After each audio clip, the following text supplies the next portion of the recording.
പൂക്കളെ പോലെ തന്നെ ഭംഗി തരുന്ന നല്ല അടിപൊളിയായിട്ടുള്ള ഇലച്ചെടികൾ ഒരുപാടുണ്ട്.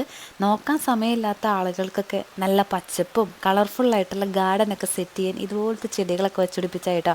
അപ്പോൾ ഇത് എൻ്റെ വീടും നാടും കോതമംഗലാണ്. അവിടുത്തെ വീട്ടിൽ കുറേ പഴയ കാലത്തെ ചെടികളൊക്കെ നിൽക്കുന്നുണ്ട് കേട്ടോ. അപ്പോൾ ഈ ചെടികളൊക്കെ എന്ന് പറഞ്ഞു കഴിഞ്ഞാൽ കുട്ടിക്കാലത്തെ ഓർമ്മകൾ കൂടെ സമ്മാനിക്കുന്ന ചെടികളാണ്.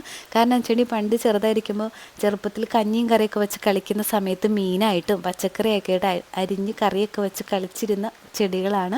അങ്ങനെ ഒരു ഓർമ്മ കൂടെ ഉണ്ട്. വെയിലൊക്കെ അടിച്ച് ഇതുപോലെ കളർഫുള്ളായിരിക്കും. വെയിലടിക്കാതെ വരുമ്പോൾ ഇത്തിരി പച്ചപ്പ് കൂടുമെന്ന് മാത്രം. പിന്നെ അതിൻ്റെ വേറൊരു കളറാണ് പച്ചയും മഞ്ഞയായിട്ടുള്ള ഈ ഒരു ചെടി കേട്ടോ. പിന്നെ ഈ ഭാഗത്തായിട്ട് തനിയെ മുളച്ച് വന്ന ഫേണൊക്കെ ഉണ്ട് കേട്ടോ. ഞാനത് പറിച്ചുകൊണ്ട് ഈ ചട്ടിയിലൊക്കെ വെച്ചിട്ട് നല്ല രസമായിട്ട് വന്നിട്ടുണ്ട്. അപ്പോൾ എല്ലാ ചെടികളൊന്നും നഴ്സറിയിൽ പോയി കഷ്ടപ്പെട്ട് വാങ്ങേണ്ട ആവശ്യമൊന്നുമില്ല. പിന്നെ ഇതൊക്കെ കണ്ടോ, നല്ല വെരിഗേറ്റഡ് എന്നൊക്കെ പറഞ്ഞുള്ള ഒരു ലുക്കില്ലേ ഇതിന്. ഇതൊക്കെ നഴ്സറിയിൽ ചിലപ്പോൾ വിൽക്കണത് നല്ല വിലയ്ക്കായിരിക്കും. അതുപോലെ നമ്മൾ ആദ്യം കണ്ട ആ മഞ്ഞച്ചെടി വെയിലടിക്കാത്ത ഭാഗത്ത് നിൽക്കുന്നുണ്ടോ, എന്തൊരു ഭംഗി, എന്തൊരു നല്ല കളർ കോമ്പിനേഷനല്ലേ.